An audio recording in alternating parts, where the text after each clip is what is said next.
Slovenia, they have to buying a lot of time because of that, right? So the first game it didn't work for them. So they at least for the second game, at least they have to get an early damage here. At least maybe from Lilia for the mid lane. Maybe. Because Cyclops is one enough for Slovenia. I think the idea is that they want to have a lot of ways to engage. Yeah. With the Cyclops, they can engage with the Popo and Koopa as well. But I think it's just it's a bit too one-dimensional. So for the Philippines, they recognize the fact that Slovenia wants to go for those early pickoffs. They get that Franco out of the equation because it is a very much more dynamic engage tool. And for Slovenia, that is a respect band for none other than Soriano. On that Beatrix, an absolute menace. How much was it? 1,100 gold per minute? Yeah. No, they don't want to deal with that at all. I think that's the highest goal per minute still. But yeah, there's no bad tricks for Soriano. There's no DB as well for Slovenia. Okay, so there's gonna Kaja. I think there will be Kaja open for Philippines. But there's no Atlas in Slovenia. There's still not been out the Kaja. The Kaja has been very, very impactful in the right situation. If you want to go for those pickups, it's definitely an option. Philippines has gone for that Marcus plan though because it is a very, very offensive jungler. It requires your whole team to adjust to that pick. And not only Kaja, you know. There's one for Philippines, so they have a lot of options here. Slovenia, they are on the edge right now. Which one they have to ban? Is it gonna be Leomord? Is it gonna be a Benedetta maybe from Dakadap? Or is it gonna be Wan? If they don't want to take a risk, I think Wan. Or maybe Kaja. But it's gonna be Gushian, so Slovenia, they want to contest this. They want to contest this good OP hero such as Kaja and also Wan. But Wan is gonna be the prio for Soriano. Very confusing name, one more time. Yeah, I know. Completely understandable. Soriano will have his hands on that 1-1. That is a bit dangerous, but we'll see if Slovenia has a plan. As you mentioned, Momo-chan, they have opted to leave a few heroes open, and being the second pick, they have more chances to secure some of these quote-unquote OP heroes. That will be the Kaja, and that will be the Carmilla that we saw was banned in game number 1 by them, actually. Yeah, those are very strong pick from Slovenia, but fast pick from Philippines. They have this Farja and also Guinevere, which is very unique as well because it's been a long time we never see Guinevere back to the lane of Sound. Jungle Gwyn? If I was Slovenia right now, I'll be quite concerned. They picked that Farsa and Guinevere way too fast for my liking, man. They have a plan 100%, and for Slovenia, they were hovering over the Sicilian and now the Lunox. So wanting some kind of long-range artillery, some kind of DPS from that mid-side to supplement the gold lane damage, it will be the Lunox eventually. A lot more ultimate potential, more security with the Brilliance Order. Even with the burst damage coming from the Chaos Assault as well, right? Yes. The purple damage is very, very painful, especially if you already have your combination item between the Lightning Truncheon and also Puzzle of Destiny. It will give more damage for this Lunox, but Harsha is gonna be the high ground hero for Philippines, so it's gonna be a homework for Lunox to dive in and try to shut down that Harsha, but there's no Grok as the second banning phase from Slovenia. Slovenia, no. Better not that Grok. I guess with the Kaja and with the Carmilla, they want to be able to get those engages, that crowd control, and Grok has CC immunity. And the other options are Marcus as well as Biggie, so maybe this is a working game plan. We're now back into the second banning phase. So for the Philippines, what else do they want to take away? Maybe some assassins, some dive potential? They do have very vulnerable backline members depending on the situation. And the Esmeralda will be the ban. Is this hinting at a midfielder perhaps? Yeah, I know. But Esmeralda here. Let's see. There's no Esmeralda. Is it gonna be Phobius? Oh, Phobius. Phobius? Because, wait, You can bet out the Phobius as well if they want to, because Slovenia is gonna be the first that pick the Phobius, but it's not the Phobius, it's gonna be Leomord. It's interesting. Horseman. Hayabusa is gonna be the shadow pick. They bought out that Leslie. I guess they just want a very aggressive, a very hero with a lot of kill potential in the jungle. Leomord and Hayabusa can both work, but right now, I really do feel like they need a bit more engage and or catch. Fanny as well being hovered on here. It is a hero with a very, very high skill ceiling though, so we'll have to see how well can Slovenia actually put it to use. It will be the Hayabusa though, a bit more ultimate potential, and now in a way, similar way, there's the Cosmo of Tang and there's the Shadow Kill. They can dodge the way depending on the item builds as well. It could be the answer as well for Slovenia, because we haven't found, maybe only Lunos can dive into the backline of the Philippines, right? Because you know, he has to use the Brilliant of Order, then change it into the Chaos Assault so he can take down Harsha at the backline. But with Hayabusa, with the Quad Shadow and also the Shadow Kill, Harsha could be the target for Slovenia. But the last two picks from Philippines, it's gonna be Ruby and also Fredrin. So if you want to go for a dive situation against the Philippines roster right now, this is very, very dangerous. But Slovenia goes for the Popo and Kippa yet again. If they put all their attention into the gold lane, it is a very dangerous situation for Soriano. 1-1, as Mirko loves to mention, is very vulnerable in the early laning phase, and if you can shut her down in the early stages, the mid game becomes very, very rough as well. So off the bat, I must say that if we're talking about early game aggression, Slovenia has it. It all will come down to the execution, Momo-chan. Okay, it's interesting. Long range utility and burst damage, especially if your team has squishies, which there are on the Slovenian side, they'll be very dangerous. So now let's just get straight into the Land of Dawn for game number 2 between the Philippines and Slovenia. As we can see, both junglers just going for very, very fast clears, but the Philippines seem to have a plan up their sleeve. Okay, we will see what will Slovenia do with this draft in the early game, but Arakil is gonna be the first target that will be got beaten in the top lane. Meanwhile, there's some rotation coming from Slovenia going into the river area. So, hang on. Is XP lane Kaja? We'll have to see how effective that is for sure. But he will be the main playmaking hero, but look at that. Shadow kill, triple shadow, quad shadow by this by the Hayabusa. Actually, that's a lot of damage, and it's a big skirmish breaking out between the two teams.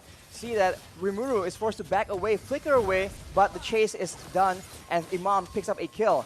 Philippines are not done yet though, they're cutting back and forth, but that is a kill picked up by Visao on the Hayabusa, and that will be an equal trade, more or less. But the Filipinos are definitely the aggressors in this situation. Yeah, they are trying to giving up pressure, and Dapadap is looking for more. He tried to shut down that Aura kill. Oh, he canceled the recall and he tried to regen his HP. Meanwhile, maybe Dapadap still have a chance. No, I think Dapadap also doesn't want to take a risk.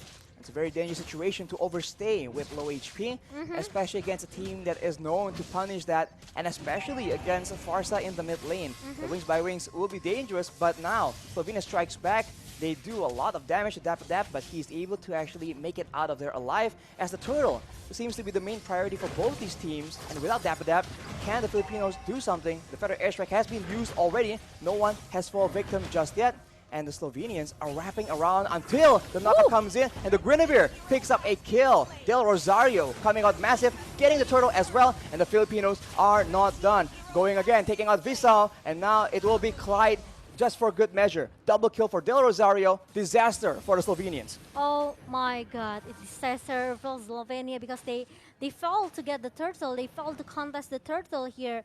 So they lose a lot of things just now in the top lane, and Philippines, they are still trying so hard to keep giving a pressure. Meanwhile, the top lane, it's gonna be a solo kill towards Dephead, and will be get threaded with Bonnie at the bottom lane. Plays all over the map here from both these teams. Arakil with a solo kill, but on the bot side, the Filipinos have taken out or zoned away members from Slovenia, and they're taking some gold. Although you can see that Clyde wants to try and stop this turret take or at least deny the gold coming into the pockets of Soriano. Conversion coming in from Rimuru, coming in from that mid lane, but it will be a bit too late as we're back to the default. And you can see that Del Rosario actually has the Demon Slayer and he has the tank build. But here we see that Bonnie is targeted. He gets taken out. That was a very, very good flicker I'm about combo by Villaluna. Yeah, meanwhile, Villaluna trying to cover Soriano, who looks very, very low. And Slovenia also don't want to take a risk to just, you know, keep giving a pressure because we know how strong Soriano as well with this 1-1. Meanwhile, there's a stun coming from Imam with the energy impact, and the curse of blood comes from Clyde trying to shut down Imam at the backline, but I think it's kind of a little bit hard for him. It's very too difficult, but the Feather Airstrike is available again. Imam pops it up. Visao? Look at that. Visao is a bit too aggressive, gets knocked up, gets taken out into the hands of Soriano, and they're not done yet again. Bonnie is the next target, and the crossbow of Tang is popped up. That's a double for Soriano. And in the mid lane, yet again, action all over the place. The Philippines are out for blood. Yeah, I think they are still looking for more RSC because, you know, with the pressure they have right now with this Partia and also with this Guinevere, and they are keep snowballing since in the early game. Visao is able to take the purple buff back though, so that's fortunate for him. But they are not out of the fire just yet. The goal difference is building up, and the turtle is up as well. The Philippines are still trying to bait, trying to make a play happen at the bot side instead, knowing that the Slovenians have had a tendency to actually trade objectives instead. Yeah. Meanwhile, the next objective will be this turtle in our first 4 minutes. Meanwhile, Rimuru is already being chased away by the member of Philippines. Look at the town and also the ammo when it comes from Villaluna. It obviously will make Rimuru cannot run from it. The Priest's Wrath being used as well. That is a large damage on Visao, and that's a double kill taken by Dapadap. And he is going in for Clyde just for good measure. That will be a killing spree picked up by Del Rosario on that tank Guinevere as Arakil is forced to flicker yet again. A battle spell being used defensively instead of aggressively for this Kaja. Oh my god, now Philippines, they don't want to give a chance at all to make Slovenia can do free rotation here, right? Because they have to secure their jungle. But Feather Airstrike and burst damage coming from this Farsia. Multi-done Bonnie. Bonnie with 5 deaths right now, definitely a very tough situation. It's a repeat of game number 1, Soriano just getting out of control and Bonnie getting absolutely shut down. As Arakil here tries to make the winning play, goes with a Divine Judgment, but it won't be enough. Actually, he gets taken very, very low as Dapadap just moves back and starts going for a roam perhaps. Okay, and now the crossbow of Tank pops up as well from Soriano. It makes Clyde with the Curse of Blood cannot do much here. Meanwhile, we know how strong Dapadap in the top lane. And Rosario, I think, drove too much, but he's still able to survive. And even the cover that comes from Philippines, it makes that Rosario still able to join the team fight in the mid lane and secure the mid turret. 2 kills for the Philippines, but Visao was able to escape with his life. Very fortunate for him, but one more turret taken away from the hands of the Slovenians, and the jungle control now will be absolutely contested as the Filipino members are going for this orange buff. But wait a minute, Visao tries to make a play, it won't be enough. And now both teams are just waiting for an opportunity as the Feather Airstrike is being used by Imam. He won't be able to burst anyone low enough, but Arakil, one of the main engage tools, will no longer be able to actually mount a resistance in the front line. I'm offended though being used onto Bonnie, and that is her falling down yet again. Shadow Kill is being used by Visao, but unfortunately, not enough damage, not enough resources, and Arakil just overstays in the top side, gets taken out off camera. Oh my god, now it's already like 5 turrets for Philippines, and now they're still looking for more. Rimuru tried to defend the top lane here, but it's not gonna be easy because 5 members from Philippines, they already keep giving a pressure again. They don't want to give any, I can say maybe hang on. There we go. Visao makes the big play. Takes up Villaluna. Yeah. So not exactly the ideal target. He's alone though right now. Dapadap as well as Soriano wants vengeance. They go in.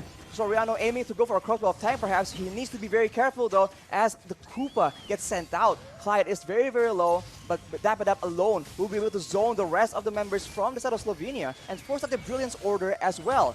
Both teams back away, but the Filipinos, they're just going for those turrets. Yeah, I know, right? And look at that. Now, we will see the same thing over and over again because now Slovenia, they have to defend their base. The Dapadap is going to be the frontliner. And crossbow tank goes in. That's a godlike for Soriano. That's a double kill. That might be a triple kill. Not just quite yet. And now, with 2 members down, can the Slovenians defend from this assault? The range game, the burst game, the crowd control is just so strong for the side of the Philippines. They're trying their best to try and get a pick off, but it won't be available just yet. The middle base turret is the main target for the Filipinos, and they will be able to secure it. But what next? They're going with the Arm of Fended Flicker combo that is body taken out of the equation again. The knock-up coming in from Rodel Rosario. The legendary, the double kill coming in from Imam as well. All the burst damage poured into the members of Slovenia. The Filipinos trying to end this game strong. They go in again, trying to secure the final kill onto Clyde. He will be able to survive. Not quite though. Rimuru left alone, watching 4 members, 5 members from the Filipino team going for the end. The Lord comes in just as a celebratory measure, and that will be the Filipinos coming out on top. Wow, Philippines secured 2-0 against Slovenia. And Slovenia is going to be our second